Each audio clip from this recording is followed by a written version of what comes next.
Louis Vuitton. Oh, so Vuitton. Steven Sprouse. Steven Sprouse. Steven.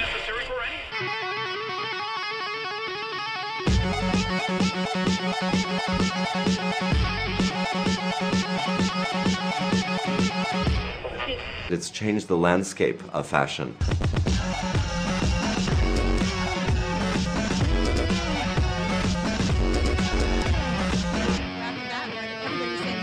Who's that Steven Sprouse? I had this idea to kind of deface the monogram, and I wanted to do that with graffiti, which to me was always a kind of defiant act and a rebellious act and an anarchic act, but also something that creates a new surface and a new meaning with something old.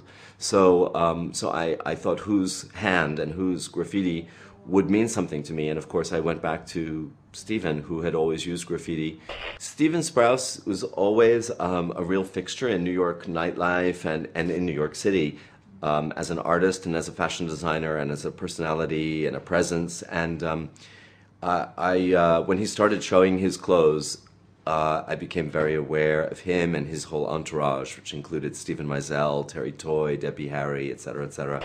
He elevated the idea of what was streetwear into something that was considered high fashion. He worked in the finest fabrics, had beautiful quality workmanship, and he did things that were not based on cost or commerciality. He did things that were based on pure aesthetic and an expression of an idea. I did my best in a very first-degree way to imitate what I think Stephen would have done or has done in terms of fashion. And so I took very basic pieces like the Balmacan that he always loved, and we put the monogram inside and we put his graffiti over it, or we made a little t-shirt dress with a singular engineered print in fluorescent colors.